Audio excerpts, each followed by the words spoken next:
Hi everyone, I'm Dr. Arjun Khalsa, and this week's email, I'm going to be talking about 11 things you can do right now to change your health, improve your health. These are really simple things, and these are all things that I've done in my life, and so I'm passing them along to you. And what I would recommend with all of these is if you choose 10 days up to 40 days to make changes with these. 40 days will create a new habit for yourself. 10 days gives your body a chance to really feel what you're doing and the changes that you're making, what kind of impact you're having on your body. So, and with any of these, I suggest that you journal for yourself. Take a piece of paper or take your phone and log on to whatever it is you're feeling right now. If there's something that you're wanting to work on, if there's a specific health issue, if it's vitality, if you have a digestive issue, not sleeping well, or you're sleeping too much, if you don't feel like you're getting enough exercise, whatever it is, write a baseline down for yourself. And I tell all of my patients, 0 being perfect, you have no problems whatsoever, 10 being really intense, like you can't get out of bed, you're just feeling horrible, you're depressed, in pain, whatever it is. So give yourself a baseline right now, whatever that is. If you have shoulder pain and it's at a 4, like it's not horrible, it's not keeping you from being able to wash dishes or to carry your backpack or carry your kids, but it's enough that it's this kind of nagging pain. Give yourself a 4. And then any of these things I'm going to tell you today to do, invite you and encourage you to do, track yourself each day and see how you are. Like with a shoulder pain, you may want to try doing turmeric. You might like adding that into your diet. Or if you're having problems sleeping, one of the things I'm talking about is making sleep a priority. So I'll talk a little bit about how to do that. So whatever it is, give yourself that baseline and then watch yourself as you go along with these 10 or 40 days, whatever time limit you set for yourself, or not limit, but give yourself that time. So I'm going to jump in here and talk about my top favorite 11 things that you can do to change your health right now. The first one is take a cold shower. Now, I've talked about this in the past on one of my posts, and some people are like, cold showers, crazy, but they feel amazing. We're coming out of winter right now. Winter's a really hard time to start cold showers, but as it starts warming up, cold showers are a great time to start that. I love cold showers because they help increase your circulation, they move your lymph, and they just generally get you vitalized. So when you're waking up first thing in the morning, instead of grabbing that cup of coffee, take a cold shower. And I have a link to more information on that in this post that you'll see here too. Second, 20 minutes of walking every day. So however you can do that, if it means parking a little bit further from your work and walking into your office, if you can walk before work or during your lunch or after work, it's getting a little bit lighter out now. So wherever you can get that 20 minutes in, again, this helps move your circulation, it helps get your endorphins going, those are your feel-good hormones, and it actually starts building muscle. And yeah, overall you feel better, you get stronger, and you'll probably sleep better. And at the same time, you'll have more energy. So it's kind of has an effect of both good and whatever you need to have done, it actually does for you. Thirdly, drink 8 ounces of water every day. And make sure this is good, clean water. Unless you have a filter on your tap, you probably don't want to be drinking tap water because there's a lot of chemicals and pollutants they put in the city water. But if you can get good, clean, filtered water, do that for yourself every day. Start first thing in the morning after you brush your teeth, drink a glass of water. This will help flush out your kidneys and liver. After sleeping all night, things become stagnant, and I call it gunk. This is a really medical term. It gets stuck in the liver and kidneys. It'll help flush that out.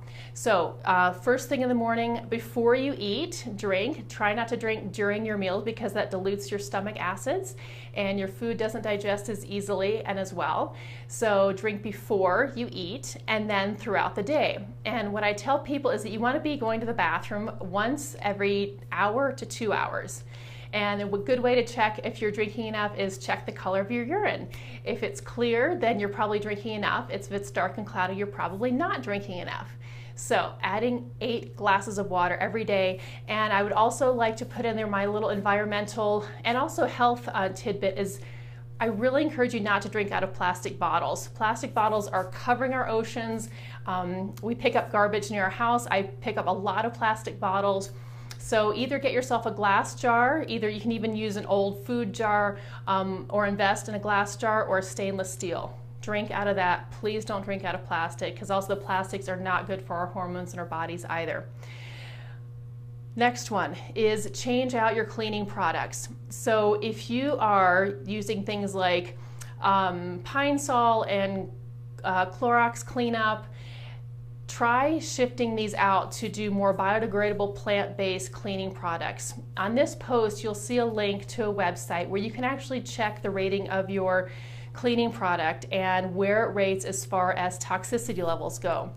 I actually got turned on to this about 15 years ago. I got accidentally no accident, but I got this thing in the mail, and I thought my Clorox was a great cleaning supply, and it is, because it kills everything. But what they've also found, it can be carcinogenic, it can lead to respiratory problems, skin irritation, and asthma. So with anything that you might be experiencing, consider your cleaning products and the effects it might be having on the health of you and your family, and then down the line, because all these cleaning products go into our water supply also, so it's affecting the animals, the plants, and eventually goes back into us also. So look at the immediate effects of the cleaning products, and then look at the long-term effects of them also. So there's lots of great products online that you can look at when you go to this website. It's called EWG, and I've got a link to it in my email. So take a look at that. It'll give you a list of like A through F, and A is cleaning products that have very little negative impacts on our health and the environment. And when you go down to the F, you'll see all the cleaning products that are like the worst, that actually they found that cause toxicology with reproductive issues, cancers, and respiratory issues. So do take a look at that. Look at your cleaning products. This is a really important one for us and for the environment. So I'd super love if you look into something else on that one. Turmeric. So I'm a big fan of turmeric and curcumin. So add 1 to 3 teaspoons a day into your diet. And if you go to the link also in my email, you'll see I have a few different posts about turmeric, and I have a video on how to prepare it so you can consume it. And the best way to have it is have it cooked, and you can add it in excuse me, some kind of fat. So turmeric with golden milk is great, brings down inflammation and helps with digestion. And I've heard everything from snoring to pain. So adding that into your diet is a great thing to do for yourself, just for overall general health. 6, decrease or eliminate refined sugar and high fructose corn syrup. So sugar can lead to weight gain, diabetes, mental fogginess, pain, inflammation throughout the body. High fructose corn syrup, bad stuff, stay away from it. So either eliminate or decrease either one of these. Next, eliminate or decrease the gluten in your diet. Gluten is the protein found in wheat and a few other grains, and it's that protein that helps it become gluey. It has that nice, the way it rises with all those good pastries and cookies and pies and cakes. That's what does that. But I love it. I think of the word gluten has the word glue in it. So glue does that to our baked goods, but it also does that in our bodies. It leads to this syndrome called leaky gut syndrome. This is one of the components of it. And with leaky gut, like all the foods, anything that our body is not processing well, it actually gets directly into our bloodstream. And I won't go into a whole post on that, but just you can look at my post on gluten if you want more information on that. But gluten can lead to inflammation, pain, digestive issues, headaches, gut issues, you name it, it can lead to all of that. So if you're having an issue with one of these, consider eliminating or completely eliminating or decrease the amount of gluten you have in our body. This was one of the big ones for me when I got off of this. It helped me with my foggy thinking, my mental clarity. I was really heavy and tired all the time. This really helped with all of that. So big one. A lot of times if this is the thing, the culprit for you or for anybody else, it's a game changer. It totally changes people's lives if they get off of that. So consider that. Number 8, make your sleep a priority. So if you're having problems sleeping, I'm going to be actually having a whole course we're relaunching in about 3 or 4 weeks here, and we'll go into all about sleep. But simple thing to keep, I'm trying to keep this as short as possible, but make your sleep a priority. If you're having a problem with it, give yourself space to sleep well. We should have between 6 and 8 hours of sleep a night. 6 is the low side, but you want to go into more 7 or 8 hours of sleep to actually give your body the opportunity to rest and heal, because sleeping actually is one of the best healers that we have. And a lot of our society, we're not getting enough sleep, either because people just aren't getting enough sleep, they don't allow themselves to sleep, they have a hard time falling asleep, they're waking up after a couple of hours and they can't go back to sleep, or they're not having really deep, restful sleep. So there's a few things you can do to help with your sleep, and one of those is actually stopping drinking any caffeinated beverages after 2 o'clock in the afternoon. It takes about 6 hours for your body to process the caffeine. So if it's floating around in your bloodstream, your body will still be responding to that and making it more difficult to fall asleep. So the good general rule of thumb is ending any caffeine after, not after 2 o'clock in the afternoon. Secondly, about an hour before you go to bed, make sure you're away from all electronics. So shut down your phone, your Kindle, your iPad, your television, your laptop, shut all of that down so that your body can start decompressing from all the stimulus and the lights that you're getting from that. So 2 things you can do to help with your sleep. But if you just even make that a priority and just give yourself that time to sleep, you're going to find a huge difference in all kinds of things: pain level, mental clarity, and patience level. Number 9, make a green smoothie every day. This is one of my favorite things, and if you've been following me for a while, I've mentioned it several times because I'm really on this big green smoothie kick. And if you go to link in this post, I have another post on green smoothies and talking about some recipes and what to do that for yourself. So every day I do that, every morning, love it, sometimes twice a day, and I feel fantastic, and it's usually the thing that keeps me going all morning long. Number 10, limit your daily intake of electronics. So if you are used to being on the computer all day at work, I would encourage you to take a break after 5:30 in the afternoon. Shut everything down.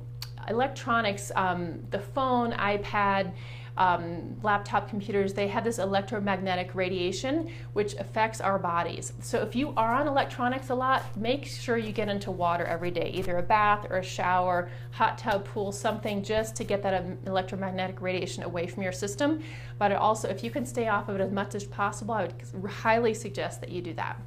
And the last thing, and not the least, I would want to say, is do long, deep breathing every day.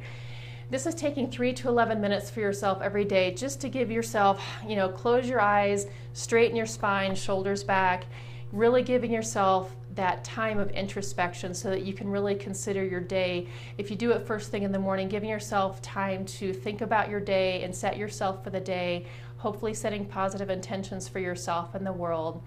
Or if you have time during your lunchtime, just to give yourself a break through the day, or in the evening before you go to bed, long, deep breathing. I have a link on here that you can go to my long, deep breathing demonstration on YouTube. And one of the greatest things to help calm your mind, bring oxygen to your cells, and to give yourself just, again, a reflection on what's happening in your life. A lot of times we don't take time for ourselves to really give ourselves that space to feel ourselves. We're feeling everything going on around us, but we tend to neglect ourselves and really focus on how we're feeling, why we're feeling that way, and giving ourselves some space to actually let that go. So a little long today, but I hope this was some good information for all of you. I know you like the videos, so I hope this is helpful, and lots of love, and I'd love to hear back from you. So post on Facebook for me. We can all enjoy your comments, and it's fun to hear from everybody. So talk to you soon. Lots of love. Bye.